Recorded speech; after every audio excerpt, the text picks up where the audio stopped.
Quite a bit of finality hanging in the air this Sunday at the Big A. Closing day on the main track, and we might just have our final turf race of 2014 as well. But regardless, we've got 8 races on the dirt, we've got 1 on the grass, and we've got all of you on MSG Plus, and we're happy about that. It's Jason Blewitt.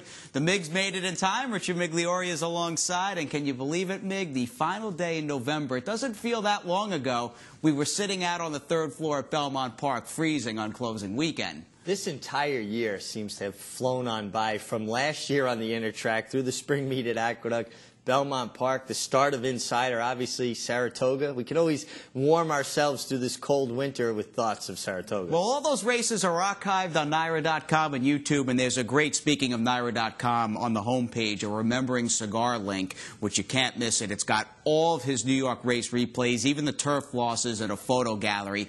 Never a bad time to go back and think about and look at an iconic champion. Oh, and it's great to go back and look at those races. And you pick up other horses, good horses that he was beating along the way. Great job by everybody at NYRA that works on the website. Terrific stuff. And we ran his race here yesterday. Aqueduct was rocking nearly 6,000 in attendance. They were betting with both fists, and Private Zone, a 110 buyer tour de force performance from that inside post beneath jockey Martin Pedroza. We take a look, and Private Zone getting a 30-day freshening.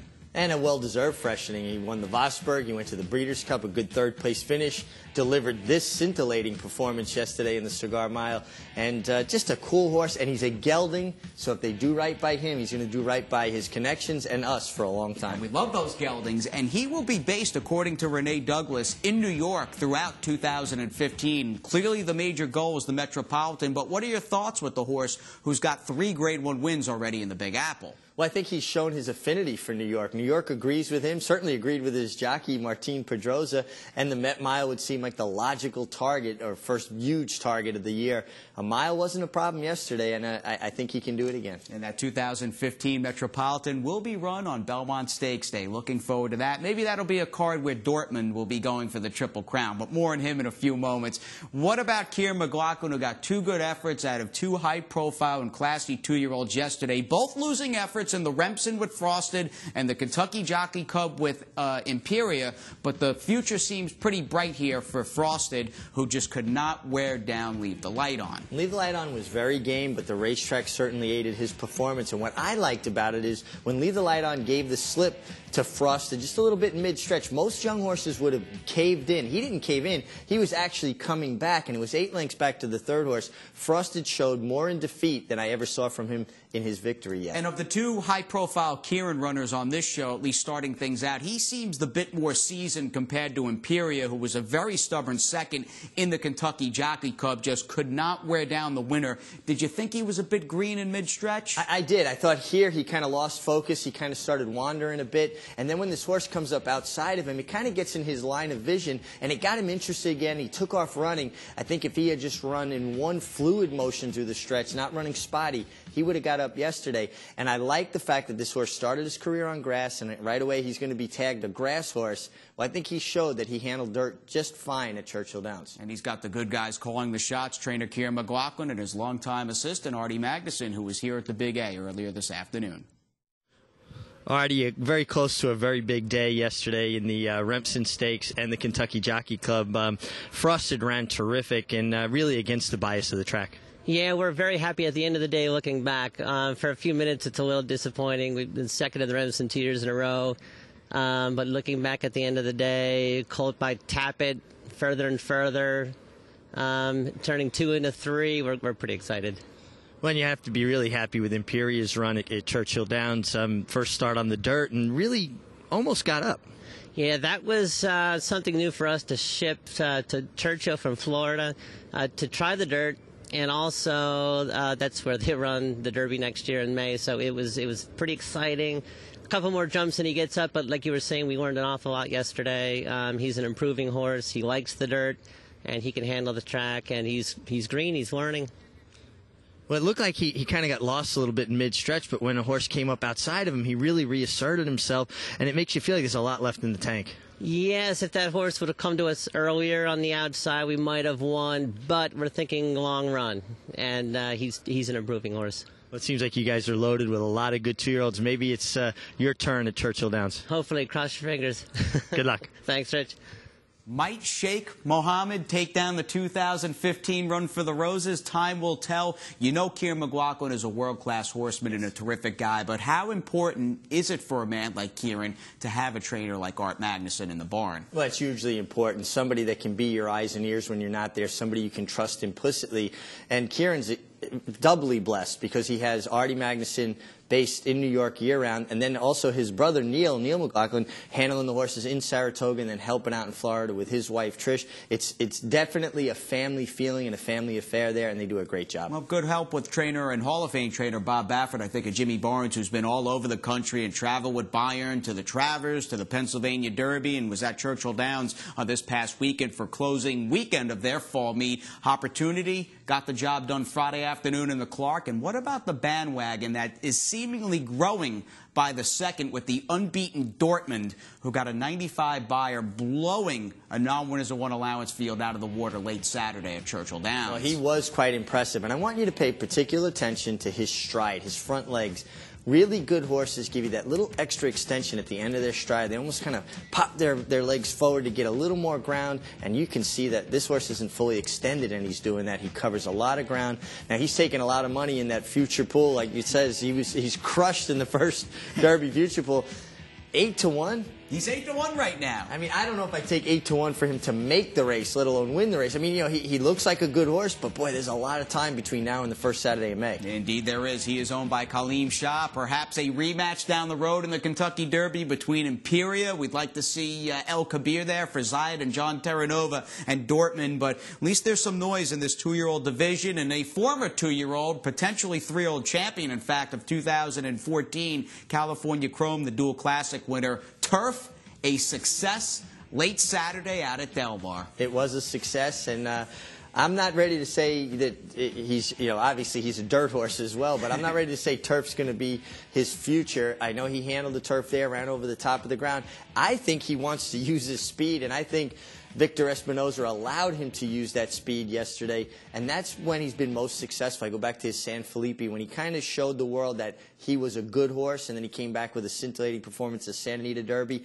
I think he's a horse that wants to show that speed and make everybody else work to stay around him. A heady Grade 1 discussion on the National Racing Report with you and I, 6 p.m. Monday and Tuesday evening on MSG+. We're obviously dark the next couple of days at the Big A, but there was a lot to talk about. I mean, one major graded stake after another. Last show in November regarding the Racing Report, and much like the racing action, do you agree we went out with a bang? Oh, absolutely. We went out with a bang and getting ready to dig in for the winter, but I thought it was certainly a show that warmed things up. And we're going to have a lot of discussion over the next few weeks about divisional honors. And we've got a lot to talk about after they hit the wire in Sunday's 4th race. This began the Pick 6 carryover. 39,000 carried over into this card. $130K of new money. Travis Stone with the call. 2-year-old fillies in this maiden special week. Pack fires out first. Egyptian Magic on the far outside with a good start, too. Bluegrass Matty is up close, and down at the rail is Dickinson up the backstretch. Noble and Beauty out to be the leader. Egyptian Magic running in second. Bluegrass Matty, third. Garden Princess on from fourth. Smart Alex on the far outside advancing out of fifth. Malaya's in behind that group in sixth. Sweet Karina seventh, and Dickinson is all the way back trailing. Racing for the far turn, here comes Smart Alex up alongside of Noble and Beauty, and these two go head-to-head by the half. They've opened up 2 lengths on Bluegrass Matty, third toward the rail. Egyptian Magic losing ground from fourth. Garden Princess in fifth. Sweet Corrine is 4 wide in sixth, and Dickinson is advancing toward the inside, 7th, 6th, 5th, and about to be 4th toward the rail. 23 and 2/5 seconds. They race for the top of the stretch. The battle up top. Noble and Beauty and Smart Alex with Dickinson honing in from third, 2.5 lengths behind. Top of the stretch, Noble and a Beauty shrugs off Smart Alex. Dickinson through toward the inside for second, but with 4 lengths to make up and a furlong to go. But a very green Noble and a Beauty up top, who's wandering about, nonetheless is holding on to that lead. Dickinson is plugging away, but is still second, and time is running out. Noble and a Beauty is the winner. An adventurous run through the stretch, nonetheless, is a 2.5 length winner. Dickinson was second. 5 lengths back, Smart Alex, Bluegrass Matty, and Sweet Corrine. Noble and a Beauty is quick, a bit green, and I think, Meg, and you can elaborate, she doesn't like the stick. Well, you could see Jose Ortiz had tapped her once with the stick, And then when he turned his stick over and she saw it coming again, she made that big move towards the rail, and she was like a ballet dancer the way she could change leads back and forth. Basically let him know, I don't like that. Do that again. We're going to have a major problem. We're going to leave you sitting here in the middle of the stretch. And I think she would have if he had reached and hit her again. And yeah, he stayed away from the stick. Kind of just an easy hand ride down to the finish line, despite the fact she was weaving in and out after that. But a seasoned, speedy win first time out from a filly.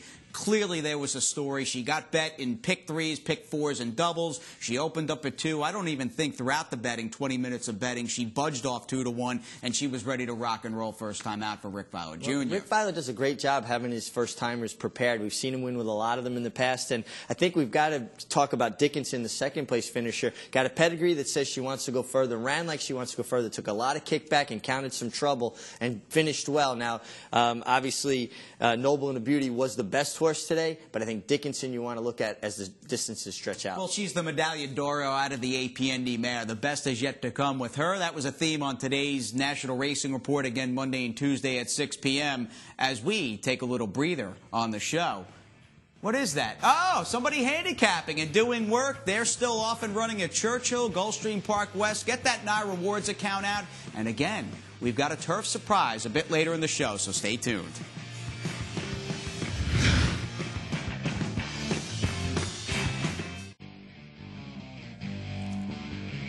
Inside of the Big A, affectionately known by the many fans as the Mecca. Our home for 6 months, home to 600-plus horses, and the building looks great. We keep talking about it, but it is the truth. The place is just so cozy and warm. It really is. I love some of the improvements they've done. I love the art around the building, and I like that we've seen a nice buzz here. We've got a pretty good crowd. Even now after the races, people sticking around for simulcasting. Aqueduct's happening. We've got a very talented race-calling duo of John and Brielle, sort of the old stalwart, and the up-and-coming Travis Stone. Johnny I with the day off. Travis Stone's taking us through race number 8. Good group of $35,000 claimers. Maestro there, Bowman's Beast, and down at the rail, Vegas No-Show punches up on through, pushed on for speed from the start is Vegas No-Show. Those 4 stack up across the track by the 7/8 pole. Divine Child is in behind them, and 4 lengths back to Depeche Chat, who's at the back early and already 8 lengths behind. Onto the main track they go, and Birdie the Maestro to go head-to-head with Bowman's Beast. Bowman's Beast puts the white blinkers in front. Birdie the Maestro running in second by 2 Vegas No-Show, third toward the rail. Mataris and Hold on the outside running in fourth by 3 more to Divine Child, who's content at this point, 7 or 8 lengths behind, and 5 more back to Depeche Chat at the back, still about 10 lengths off the leaders. 23-1 was the first quarter, heading by the half-mile pole, then onto the far turn. Bowman's Beast in front. Birdie the Maestro continues to press the pace, and here comes Mataris now looming up 3 wide of the outside in third. The half was 46 1/5 seconds. So round the far turn, Bowman's Beast, and here comes Mataris. 3 wide on the far outside, coming on to take the lead, but Bowman's Beast right back at the rail. So these two head-to-head off the turn. Birdie the Maestro couldn't keep up. Depeche Chat has put in a bit on the far outside, has rolled up into third and is closing down the center of the track. Heading for the final furlong, Bowman's Beast down inside, clinging to that lead. Mataris has been trying to get by. Depeche Chat continuing to close. 16th out, Bowman's Beast, Mataris, Depeche Chat on the far outside. A final try. Here comes the finish. Bowman's Beast trying to get there. Bowman's Beast does. Bowman's Beast outlasts them all in the stretch. Depeche Chat photos with Mataris for second and third. The main track swan song on this Sunday, November 30th. Well, it was a good 3-horse photo. What a battle down to the finish line. The inside speed horse would not be denied. No, and I still think that the inside speed was probably a little better than everything else. I won't say it obviously wasn't as pronounced as yesterday, but I think somehow it's appropriate that the last main track race run on the main track, obviously a little redundant, Javier Castellano winning, it seems appropriate. Yeah. You know, the year that Javier's had, and he's on his way to his 2nd consecutive Eclipse Award, I think it was appropriate. Patty Farrow shipping the winner, Bowman's Beast, up from Parks. That's a horse that had run well 2 starts back in the mud at Belmont behind, at the time, razor sharp, that is, nonstop. Depeche Chat came up a bit short, bit over bet at 4-5 for David Jacobson. And so long, main track. We'll see you. We'll see you in April, maybe Wood Week of 2015. Wow, don't say it like that. seems like a long ways away. It does. No snow, no cold temperatures this winter, though. As we get on to race number 9, let's wrap up the action on the turf. Could be our last grass race as well. Travis Stone with the call. 2 lifetime $35,000 claimers. Right at the rail, Veronica Bay from that far outside post trying to cross over and get a better spot as they race for the clubhouse turn. Great Cross is in front. Veronica Bay's running in second. Bart Teromo with a good spot third toward the rail. Chow Fun comes out in fourth. Life's a Stage is fifth. And then it's Queen of Juvenile running in sixth. Miss Motivation is seventh. The Pretty Dixie is eighth. You're Okay by Me is ninth. Ear to Rhythm is wide into that first turn in 10th. And at the back is Under Scrutiny. But up top it is Great Cross, who opens up to lead by 2. Veronica Bay pulls back just a bit to sit in second by a similar margin. Bart Teromo's toward the inside, running in third, angled toward the outside. Then it's Chow Fun racing in fourth, while in the clear, Queen of Zeniles down inside fifth and starting to sneak up through toward the rail, up into fourth now. And then it's Miss Motivation. Ear to Rhythm is into the bit on the far outside, advancing up to mid-pack. Life's a Stage, You're Okay by Me, a Pretty Dixie, and Under Scrutiny is at the back. The half of the soft going was 51 and 4/5 seconds. Great Cross heading for the far turn, still in front. Veronica Bay second. Bart Teromo is cranking up now. Here's Bart Teromo revving up on the outside, 3 wide third. Queen of Zeniles tucked away fourth toward the rail. Chow Fun pushed on for speed fifth, starting to get going while going wide. Miss Motivation at the back of that leading group. You're Okay by Me saving ground, far turn run, 5 lengths to make up and a quarter mile to go.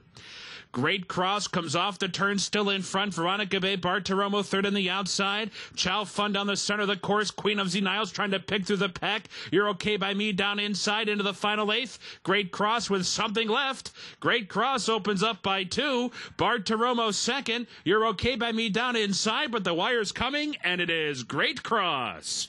Coast to coast to win it by 3.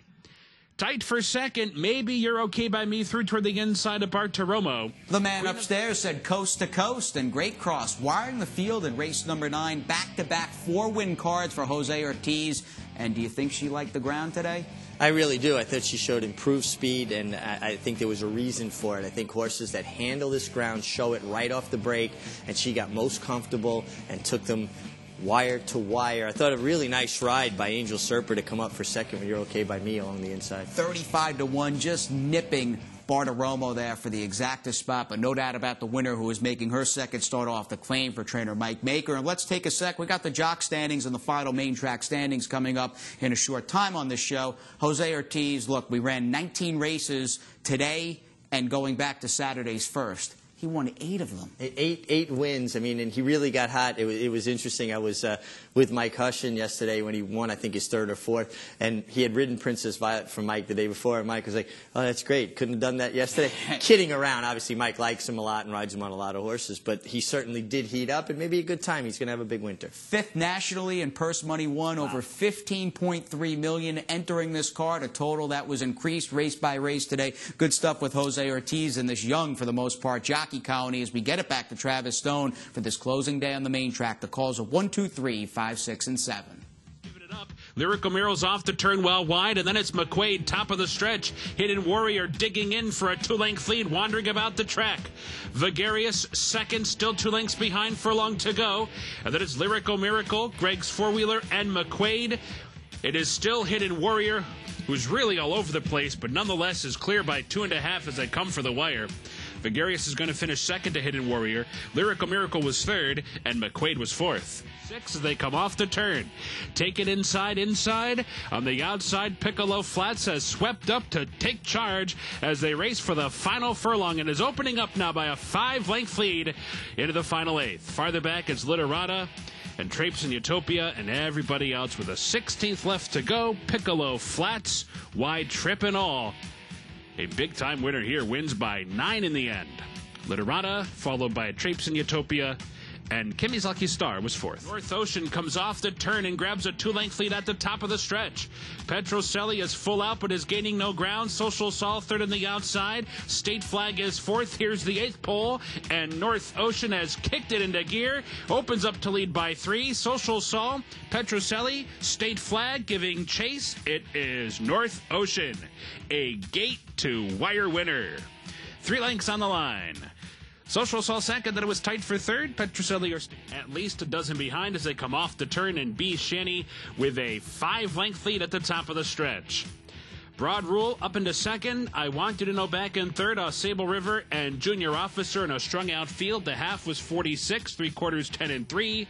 B. Shanny is all by himself, and B. Shanny is galloping home.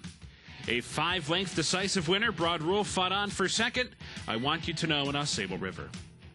Stretch the half in 46 and 1 with Zenstone on a 2-length lead down to the 8th pole.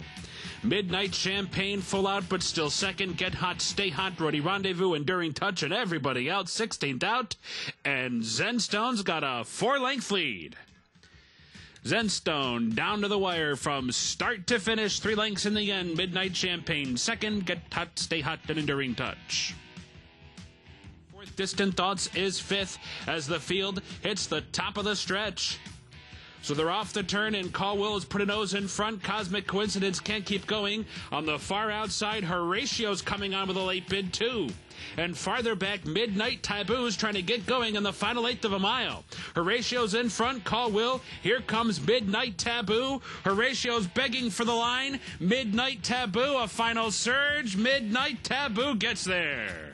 Just up over Horatio. Caldwell was third, Distant Thoughts fourth. The majority of today's races, with the inside being the place to be, were decided by about the 16th pole, if not even more so upper stretch. Good battle down to the wire, though, in race number 7, and what a ride. Vintage Johnny V, the Hall of Famer, aboard Midnight Taboo, up by a half a head over Horatio. This was a tremendous ride, and you could see him saving ground around the turn, getting into the race the right way, angled out when he needed to.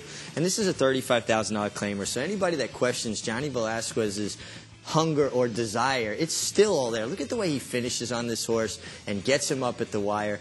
And a big, good-looking horse, too. Leah Giamardi does a great job, and it was fun for me to watch this race because this is what Johnny Velasquez is all about. Now, think about this.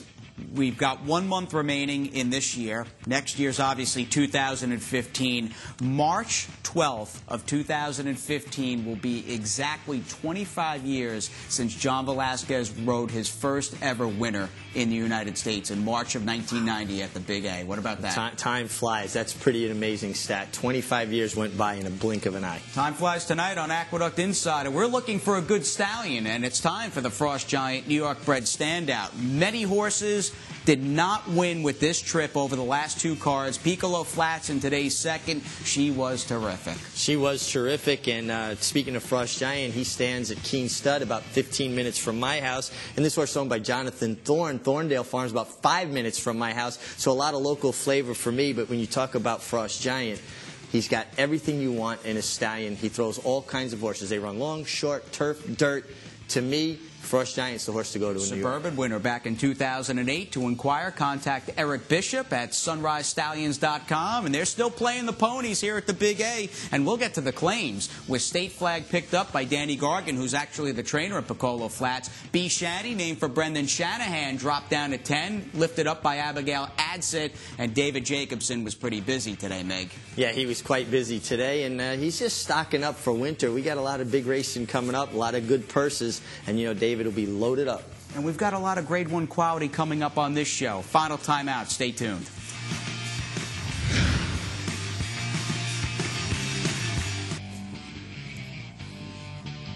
Sunset around 4:30 p.m. tonight in Queens, and it's dark outside. The Christmas wreaths are up, as are the lights in the paddock here at the Big A. Things have settled down. The big last hurrah Cigar Mile weekend has come to a close. We're glad you're still with us, though, on MSG Plus. It's Jason and the Mig, and a short meet Mig, 26 racing cards. Cornelia Velasquez rose to the occasion. Good to see Cornelia get another leading rider title. He did it in the spring meet here in 2013. 29 wins, and actually more wins than racing days. You know that he's hitting on all cylinders. Good job by him and his agent, Billy Castle. 4th Aqueduct riding title in his career for Cornelio. He's got 5 New York titles overall. Erod Ortiz Jr.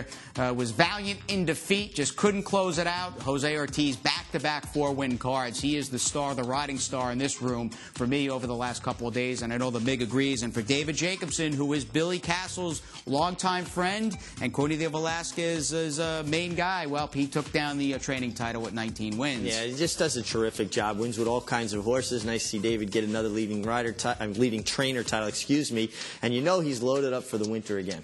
3 Aqueduct training titles during the fall meet and counting. And look, I mean, 2 of the bigger claiming outfits after we get the trainer standings out of the way at 19 and 11. Rudy was a good second, won the Demoiselle, Wakando Commando. We'll talk about her on the Racing Report. But getting back to the 2 outfits that split the owners' fall meet here at the Big A. 2 guys and 2 outfits that run a lot of horses. We get to Mike Dubb first with 7 wins. Incredible year Michael Dubb's had. Winning Saratoga, winning Belmont, tying now here at Aqueduct. Big win yesterday in the Demoiselle. A guy that knows how to manage his stable. And got his trophy for the Belmont Fall Meet yesterday. He takes down the Aqueduct Fall Meet a day later, tying, in fact, with Drawing Away Stable. And what I like about Drawing Away, I like a lot of things about them. They're here every single day. They love the game. They support the game. They come out here. They have a great time. And we've got the governor of the Mecca, Sandy Levine, involved with them. One of the good guys hanging out in silks. The new and improved champs. Looks terrific right outside our second-floor clubhouse studios. So 7 wins apiece for Michael Dubb and Drawing Away Stable. As we look ahead, opening day on the inner track, we want to count the cash for Christmas. And Maggie Wolfendale is standing by with who to look for. Jay, Mig, thanks. Well, for today's Paddock Insider on the Wednesday card, we move to the inner track. Hey, and I like a filly who gets around the 2 turns in race number 2. This is New York bred maiden special weight for the 2-year-old filly is going the mile and 70. Number 5 in here, Razia Sultana for Rick Violet. She is making her 4th start of her career, but last time out, it was a muddy surface when she tried to stretch it out around the 1-turn mile. She just did not look comfortable at any point in that race over that muddy sealed going at Belmont Park. Hopefully the weather cooperates and she's going to get a fast track, because I have felt as though this filly around 2 turns could be dangerous if she gets the right kind of trip, if she's more forwardly placed. So Razia Sultana, your Paddock Insider for today. Guys? On the heels of Noble and a Beauty, Len Riggio of My Meadowview Farms, he's built up a nice little breeding operation. And what I really like about Len, aside from the fact that we both graduated from CW Post, he supported, and he passed away, unfortunately, Noble Causeway. It's pretty cool. Yeah, it is a shame he passed away, because the horse is making a mark now, and you see he's throwing so many good New York breds, too, so it's fun to watch that. And we hope to get Samrat, Razia Sultana's older brother, back in action in 2015. Don't forget the National Racing Report, California Chrome, the Cigar Mile, a complete Holiday Fest wrap-up. Dark the next couple of days. We're on the inner track this coming Wednesday with the first race post at 12:20. For the Big and myself, have a great night.